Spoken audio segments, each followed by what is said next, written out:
Hello दोस्तों, कैसे हैं सब। मेरा नाम है हिमांशु और मैं स्वागत करता हूँ आप सबका आपके अपने चैनल कॉमिक वर्ल्ड पर। तो चलिए दोस्तों, शुरू करते हैं राज कॉमिक्स पर परमाणु सीरीज़ की अगली कॉमिक्स वृक्षा। वृक्षा, लेखक हनीफ अजहर, सहयोग नाजरा खान, संपादक मनीष गुप्ता, चित्रांकन मनु। सैकड़ों किलोमीटर में फैला हुआ बर्फ़ का विशाल ठंडा भूभाग और उसमें बर्फ़ के बने छोटे बड़े पहाड़, ये सब उस प्रदेश की निशानी है जो उत्तरी ध्रुव कहलाता है। इसी उत्तरी ध्रुव के एक हिस्से पर इस समय मौजूद है अमरीकी एक्सपीडिशन दल, जिन्हें बर्फ़ में दफन सैकड़ों अनसुलझे रहस्यों को खोज निकालने की ललक यहाँ खींच लाई है। अचानक दल के सभी सदस्यों को बर्फ़ के नीचे कुछ दिखाई दिया। क्या है ये? कोई ज़बरदस्त रहस्य जिसकी तह तक पहुँचने के लिए हमें इस स्थान को खोदना होगा। तुरंत ही ट्रर्रर्र, शक्तिशाली ड्रिल मशीनों ने बर्फ का सीना चाक करना शुरू कर दिया, लेकिन ड्रिल मशीन अपने लक्ष्य तक पहुंच पाती उससे पहले ही उफ, ये क्या! फूट पड़ा था जैसे बर्फ का ज्वालामुखी। उफ, अनई! पल भर में ही एक्सपीडिशन दल के सभी सदस्य बर्फ के आगोश में पड़े थे, मृत, बेजान। कोई भी नहीं जान पाया था कि कब वह एक ठंडी मौत मारे गए। दिल्ली, परमाणु का शहर, जिसकी रक्षा के लिए परमाणु हर समय अपने सिर पर कफन बांधे घूमता रहता है, शहर में होने वाली हर गड़बड़ से निपटने के लिए एकदम तैयार। लेकिन आज गड़बड़ शहर में नहीं, शहर से बाहर स्थित इस एटॉमिक पावर स्टेशन में होने जा रही थी। यह वर्जित क्षेत्र है, तुम अंदर नहीं जा सकते। मुझे अंदर जाना है और तुम मुझे अंदर जाने से नहीं रोक सकते। उस शख्स के हाथों से निकले लताओं के गुच्छों के गुच्छे गार्डों की गर्दनों से लिपट गए और पल भर में ही उनके प्राण पखेरु ले उड़े। इधर वह विचित्र शख्स अपनी मंजिल की तरफ बढ़ गया। कुछ ही पलों में वह मुख्य प्रयोगशाला में था। कौन हो तुम? क्या लेने आए हो यहाँ? वृक्षा नाम है मेरा। मैं यहाँ से उस नवनिर्मित एटॉमिक गन को लेने आया हूँ जो विदेशों में करोड़ों डॉलर में बिकेगी। तुम यहाँ से एटॉमिक गन लेकर नहीं जा सकते, वह देश की अमानत है। तुम वृक्षा के रास्ते की रुकावट नहीं बन सकते। दूसरे ही पल लताओं के बने अद्भुत जाल में कैद था वृक्षा का रास्ता रोकने वाला हर शख्स। अब सामने रखी एटॉमिक गन की तरफ वृक्षा ने अपने कदम बढ़ा दिए। वृक्षा और एटॉमिक गन में अब कुछ ही फुट का फासला था, लेकिन तभी वह फासला बढ़ता चला गया। ठाक! परमाणु! आह! यह जानकर बहुत खुशी हुई कि तुम मुझे पहचानते हो, लेकिन दुख इस बात का है कि तुम पहचानते हुए भी ये नहीं जानते कि देश की अमानत में खयानत डालने वालों का मैं क्या हाल करता हूँ। ताक था! अचानक वृक्षा ने पासा पलट दिया। वृक्षा के सामने पड़ने का मतलब मौत होता है। ताक! ओह! मौत को भी मौत आ सकती है अगर वह परमाणु के सामने हो तो। परमाणु ने अपनी परमाणु रस्सी का इस्तेमाल किया था, लेकिन वृक्षा जब तक ना चाहे कोई उसे छू नहीं सकता। उफ! पल भर के लिए भौचक्का रह गया था परमाणु, और उस पल का फायदा वृक्षा ने उठाया। छप छप! गिद्ध सी तेज तेरी आंखें बहुत देखती हैं। ये आंखें कुछ देर के लिए बंद होनी चाहिए। ओह! और उसके लिए एकदम ठीक रहेंगे ये आंखों के फल। वे अनोखे फल ठीक परमाणु की आंखों पर ही फूटे। भीषण पीड़ा से परमाणु तड़प उठा। उफ, मेरी आंखें! ओह! और तब अभी वह अपनी आंखों से निपट भी नहीं पाया था कि साक! आह! अब पेड़ की ये सख्त जड़ें तेरी हड्डियों के हजार हजार टुकड़े करेंगी। ठाक! उफ! वृक्षा ने एटॉमिक गन उठा ली और फिर, मैं तो चला परमाणु, तू भी जल्दी ही चला जाएगा मौत के पास। पेड़ों की सख्त जड़ों से मजबूत जड़ों से परमाणु को बुरी तरह जकड़कर अद्भुत तरीके से वहां से रवाना हो गया था वृक्षा, जबकि परमाणु, उफ, जड़ों का कसाव बढ़ता ही जा रहा है। अगर जल्दी इनसे नहीं छूटा तो बुरी मौत मारा जाऊंगा। परमाणु ने अपनी पूरी शक्ति लगा दी। मुझे इनसे हर हाल में छूटना ही होगा। तभी प्रोफेसर का घबराया स्वर परमाणु के कानों में गूंजा। परमाणु, इस मुसीबत से अपने आप को जल्दी आज़ाद करो, क्योंकि एक नई और हैरत अंगेज मुसीबत प्रगति मैदान में तुम्हारा इंतजार कर रही है। कैसी मुसीबत प्रोफेसर? प्रगति मैदान पहुंचकर खुद देख लेना, फिलहाल तो यहाँ से छूटो। Okay professor.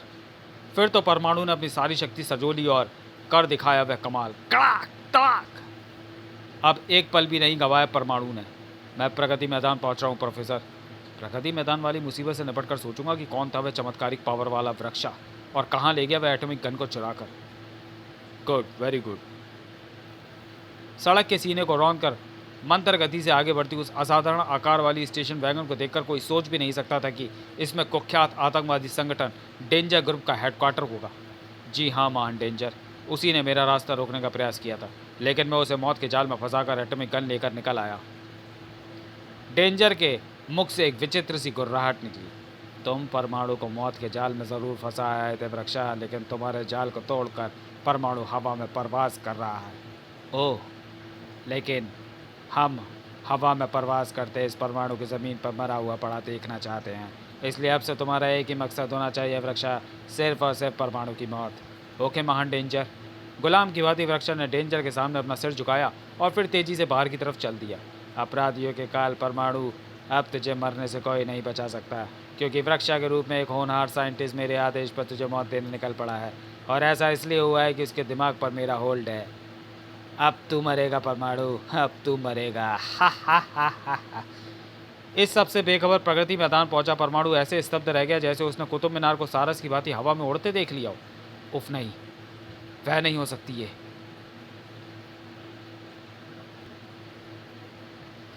लेकिन मेरी आंखें धोखा नहीं खा सकती। ये वही है, वही है, वही है ये। मैडम कोल्ड, यही कहना चाहते हो ना परमाणु? उफ, तुम अंटार्कटिका की बर्फ़ से कैसे आज़ाद हो गई? मैं खुद बर्फ़ के नीचे से नहीं निकली परमाणु, बल्कि मुझे तो उस दल ने ऊपर निकाला जो एक्सपीडिशन के लिए अंटार्कटिका पहुंचा था। उन सबको मौत देकर मैं तुम्हारी खोज में चल पड़ी थी, और यहाँ पहुंचकर तुम्हें तुम्हारी मान से बाहर निकालने का मैंने ये तरीका अपनाया। शेर को उसकी मान से निकालकर बहुत गलत किया तूने मैडम कोल्ड। अब खैर नहीं तेरी, खैर किसकी नहीं परमाणु, ये तो जल्दी मेरी बर्फ़ के नीचे दबकर पता चल जाएगा। उफ़, शानदार ढंग से बचा परमाणु।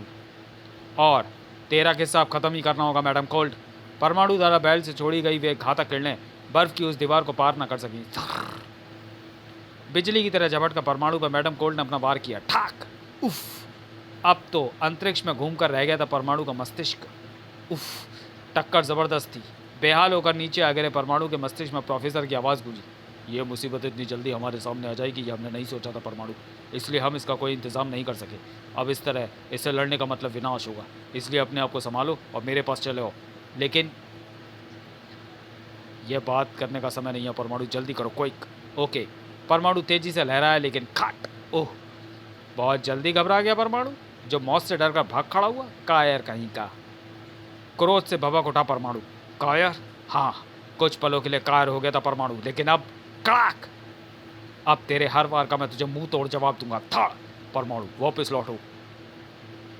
नहीं प्रोफेसर, अब आपका परमाणु मैडम कोल्ड को ठंडा करके ही वापस लौटेगा, और आपको कसम है जो आप मुझे वापस बुलाएं। थाक। ओह, प्रोफेसर की आवाज़ फिर न गूंजी। इधर परमाणु ने अपने हाथ पाँव के साथ ही अपना दिमाग भी इस्तेमाल किया। बर्फ़ की परतों से बने मैडम कोल्ड के शरीर से अगर बर्फ़ पिघल जाए तो उसकी शक्ति कम हो सकती है, और ऐसा तब हो सकता है जब मैं किसी तरह मैडम कोल्ड को उस स्टीम कार वॉश स्टेशन में ले जाऊं। और इसके लिए मुझे सरासर मौत से अटखेलियाँ करने वाला काम करना होगा। लहराकर परमाणु मैडम कोल्ड से जा टकराया, और मैडम कोल्ड के संसर्ग में आकर परमाणु का शरीर तेज़ी से जमने लगा, लेकिन फिर भी उसने हिम्मत नहीं हारी।